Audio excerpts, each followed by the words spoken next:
Hello दोस्तों, नमस्कार। मैं गुरु सिंह आप सभी का स्वागत करता हूँ अपने यूट्यूब चैनल पर। तो आज मैं लेके आया हूँ अपना 5.1। 5.1 मैंने एक वीडियो डाल रखा हूँ 5.1 का। चैप्टर नंबर 5.1 कौन सा है? चैप्टर नंबर अपना समांतर श्रेणी का अर्थमेटिक प्रोग्रेशन। इसमें क्या है कि अपना मैं बता चुका हूँ कि ये अगर दिया हो, प्रथम पद दिया हो और अगर डी दिया हो तो श्रेणी कैसे बनाते हैं, और अगर श्रेणी दिया हो मतलब समांतर श्रेणी दिया हो या कोई भी ऐसे श्रेणी दिया हो तो उसको कैसे पहचानते हैं कि ये समांतर श्रेणी है, ये भी बता चुका हूँ। तो दो चीज तो मैं बता चुका हूँ। अब अपना क्वेश्चन लगाने के लिए बोला था, उसमें जो भी क्वेश्चन है तो अपना मैं दूसरा नंबर क्वेश्चन और तीसरे नंबर क्वेश्चन का दो दो तीन तीन क्वेश्चन लेके आया हूँ। तो बाकी जो उसमें छूटेगा आप लोग लगाइएगा, बाकी मैं बता दे रहा हूँ उसमें से। वैसे ये सब आसान ही है, एक बताऊंगा तो आप लोगों का ये सब लग जाएगा, कोई दिक्कत की बात नहीं। ये भी अगर बता दूंगा तो ये भी लग जाएगा। तो अपना 3 नंबर क्वेश्चन तक आप सॉल्व हो जाएगा पूरा। तो इसमें दिया हुआ है कि दी हुई एपी के प्रथम 4 पद लिखिए। ये जो ये दिया हुआ है प्रथम पद और डी दिया हुआ है सार्वधातुक।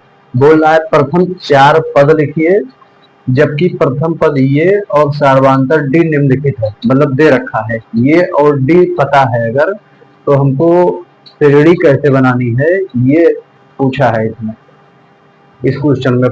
दूसरे नंबर में, पहले नंबर में ज्यादा कुछ था नहीं, बस हमको केवल ये दे रखा था, उसमें भी डी दे रखा था, तो श्रेणी ही बनानी थी। तो वो सब लगाइएगा, और कोई क्वेश्चन छूटता है तो कमेंट कीजिए। बाकी अपना दूसरा नंबर क्वेश्चन में बता रहा हूँ। इसमें ये हमको दे रखा है प्रथम पद, तो प्रथम पद तो ऐसे ही लिख देते हैं। श्रेणी बन रही है अभी अपना एपी जो बनेगा, इसका क्या बनेगा? 10, और डी दिया हुआ है 10 प्लस का। तो जो डी होता है वो जोड़ के लिखते हैं इसमें। तो 10 और 10 कितना हो जाएगा? 20। 20 में फिर 10 जोड़ेंगे तो 30। 30 में फिर से 10 जोड़ेंगे तो 40। ये अपना श्रेणी बनेगी, ये श्रेणी बनेगी 10, 20, 30, 40। अब अगर इसको पता करना हो कि ये सही है कि गलत, अगर किसी को डाउट हो कि हाँ ये मैंने जो श्रेणी बनाई वो सही है या गलत, तो वो चेक कर सकता है। इसमें से इसको घटाए, इसमें से 2 नंबर में से 1 नंबर को घटाए, फिर 3 नंबर में से 1 नंबर को 2 नंबर को घटाए, फिर इसमें से इसको घटाए। घटाने के बाद अपना 10-10 ही आना चाहिए। तो इन दोनों में से अगर घटाएंगे तो 10-10 ही तो आएगा, 10-10 जोड़ा है तो 10-10 ही आएगा। तो ये चेक करने का उत्तर माला भी यहीं पे हो जाएगा अपना। वैसे कोई दिक्कत की बात नहीं है, चेक करना जरूरी भी नहीं है वैसे, ये तो मैंने अपने आप से ऐसे ही बता दिया है। तो ये अपना हो गया प्रथम श्रेणी। दूसरा नंबर है, क्या है कि a इक्वल टू -2 दे रखा है और b इक्वल टू 0 दे रखा है। तो इसकी जो एपी बनेगी, इसका जो एपी बनेगा वो -2 और 0 जोड़ेंगे तो 0 किसी भी संख्या में जोड़ेंगे तो वही आएगा, केवल 2 ही आएगा, -2। ऐसे 0 जोड़ेंगे तो -2 केवल आएगा, ऐसे -2 आएगा, ऐसे -2 आएगा। मतलब ये श्रेणी -2 -2 -2 2 ऐसे ही चलती रहेगी। अभी मान लो हमको चेक करना हो, जैसे इसमें चेक किया तो -2 और -2 ये घटाएंगे इसमें से इसको, तो -2 और ये माइनस माइनस +2 हो जाएगा। तो क्या आएगा? 0, और 0 ही तो सार्वधातुक आया है अपना। तो ये हो गया। बाकी ये वाला आप खुद से लगाइएगा, और भी उसमें क्वेश्चन है तो वो वाला खुद से लगाइएगा। चलो ये भी बता देता हूँ, -d वाला माइनस में दे रखा है तो इसमें कौन सा ये भी बनेगा कैसे? ये 4 प्रथम पद हो गया, और ये प्लस करके लिखना है। तो प्लस करके लिखेंगे, 4 में 3 प्लस करेंगे ऐसे, 4 प्लस माइनस का 3, तो क्या आएगा? प्लस माइनस माइनस, 4 में से 3 जाएगा तो 1। दूसरा नंबर फिर +1, 1 प्लस और -3, ऐसे तो होगा। हमको जोड़ जोड़ के ही लिखना है। जैसे एक हम अब हमारा एक आ गया दूसरा पद, तो दूसरे पद में 3 जोड़ना है, तो 3 जोड़ने के बजाय घटाना पड़ेगा। क्यों? क्योंकि प्लस माइनस माइनस होता है। तो -3 में से जब एक जाएगा तो कितना बचेगा? -2, फिर कॉमा। अब -2 में से 3 को घटाना है, मतलब जोड़ना है। तो -2 और प्लस -3 क्या आएगा? Plus minus minus. और -2 और -3 कितना होता है? माइनस में जब जुड़ती है संख्याएं तो माइनस का 5 आएगा। तो ये माइनस का 5 हो गया। 4 पद लिखना था, 4 हो गया। अभी और अगर लिखना होता तो -5 में +3 करते तो माइनस का 8 आ जाता। ये -2 कैसे आया? जब प्लस वाली संख्या छोटी हो, ये प्लस वाली संख्या छोटी हो और माइनस वाली संख्या बड़ी हो तो माइनस में आता है। तो ये माइनस आ गया। ये अपना हो गया सॉल्व। तीसरा नंबर क्वेश्चन है कि निम्नलिखित में से प्रत्येक एपी के लिए अर्थमेटिक प्रोग्रेशन के लिए प्रथम पद ये तथा सार्वधांतर डी लिखिए। अभी हमको दे रखा था ये और डी दे रखा था, तो हमने श्रेणी बनाई। अब हमको क्या दे रखा है? ये श्रेणी दे रखा है। अब श्रेणी दे रखा है, हमको ये और डी निकालना है, तो बस इसका ही उल्टा कर लेंगे। प्रथम पद तो हमेशा प्रथम पद ही होता है, मतलब ये का मान तो हमेशा 3 ही आएगा। आगे वाली संख्या ये का मान यहाँ भी 5 आएगा माइनस का। अब डी निकालने के लिए क्या करेंगे? डी डी दिया था तो इसमें कैसे लिखते थे? जोड़ के। तो यहां से डी निकालेंगे, दूसरे पद में से पहला पद घटाएंगे।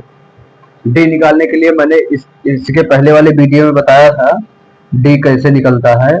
तो डी निकलता है A2 माइनस A1 से, A3 माइनस A2 से, A4 माइनस A3 से, मतलब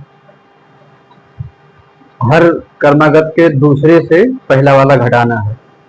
तो A2 में से A1, A3 में से A2 और A4 में से A3, ये तीनों तरीका है।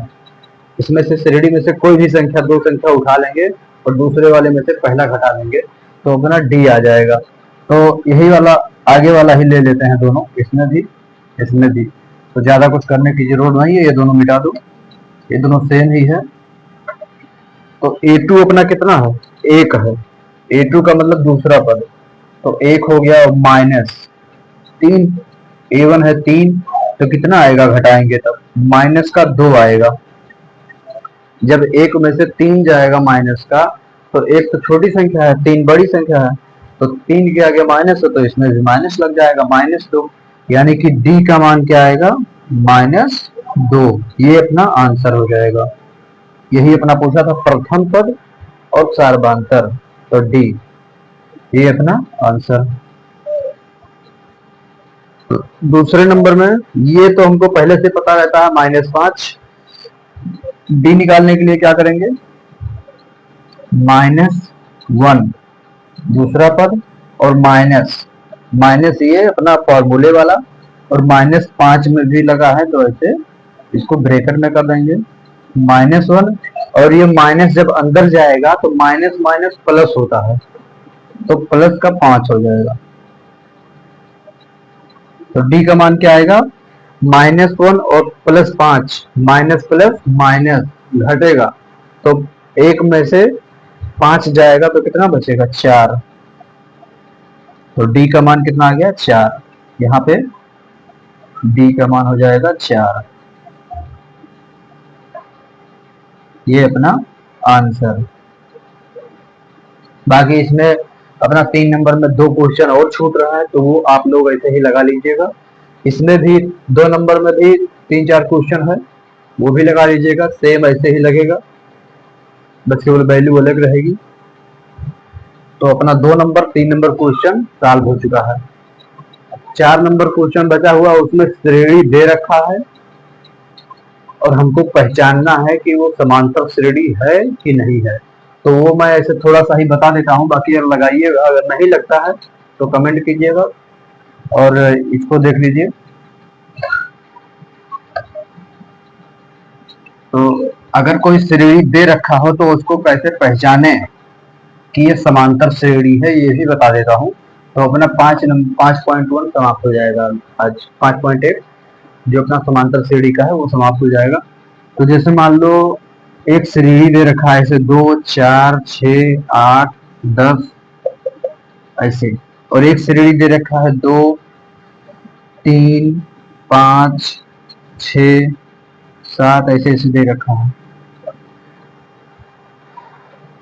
ये अपने मन से मैंने लिखा है क्वेश्चन।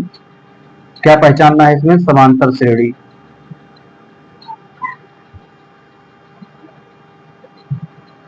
समांतर श्रेणी पहचानने के लिए एक तरीका यह है कि डी हमेशा सेम आना चाहिए। जितनी भी संख्याएं लिखी हैं उसमें हमेशा डी सेम आना चाहिए। तो डी निकालने के लिए क्या करेंगे? 4 में से 2 घटाएंगे तो 2 आएगा, 6 में से 4 घटाएंगे तो 2 आएगा, 8 में से 6 घटाएंगे तो 2 आएगा, 10 में से 8 घटाएंगे तो 2 आएगा, मतलब सेम आ रहा है। तो ये समांतर श्रेणी है, एपी है। एक तरीका ये हो गया। दूसरी ऐसे इसमें भी लगाएंगे तो डी का मान निकालेंगे, 3 में से 2 निकालेंगे तो 1, 5 में से 3 निकालेंगे तो 2, डी अलग अलग हो गया। तो ये समांतर श्रेणी नहीं है, यानी कि एपी नहीं है। ये एक तरीका हो गया। दूसरा तरीका वो जो मैंने बताया था कि अपना 3 पद उठा लेंगे। 3 पद कहीं से भी क्रमागत 3 पद उठाएंगे। ऐसे ये जैसे 2, 4, 6 मैंने उठा लिया यहाँ से, 2, 4, 6। अब ये जो बीच वाला है इन दोनों को जोड़ेंगे और 2 से डिवाइड करेंगे, मतलब 2 + 6 बटे 2 बराबर 4 आना चाहिए। ये आना चाहिए तीसरा पद। तो 2 और 6 8 बटे 2 यानी कि 4 आ गया, 4 बराबर 4 आ गया। ऐसे ही ये 3 उठाया था मैंने, अभी ये 3 उठा लें तो 10 और 6 16, 16 को 2 से डिवाइड करेंगे तो 8 आएगा। तो मतलब ये समांतर श्रेणी है। अगर ये बराबर बराबर आ रहा है तो समांतर श्रेणी है, मतलब एपी है, एपी है।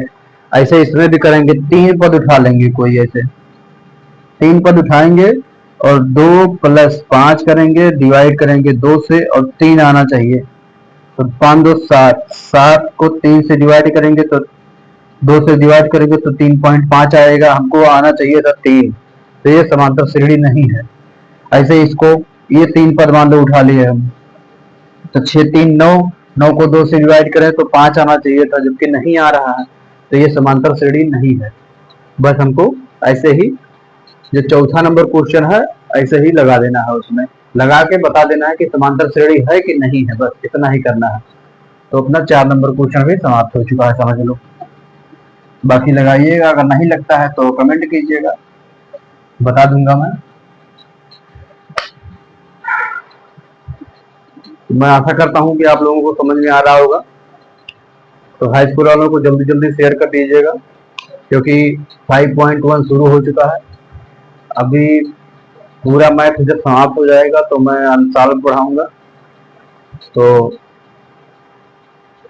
अगर किसी को 5.1 के पहले कोई भी दिक्कत हो रहा है तो वीडियो में जाके देख सकता है। अगर नहीं वहां मिलता है तो कमेंट करिए ये वाला क्वेश्चन चैप्टर वाइज, कि चैप्टर नंबर इतना इतना नंबर क्वेश्चन, मैं उसको बता दूंगा। तो आज के लिए इतना ही, थैंक यू।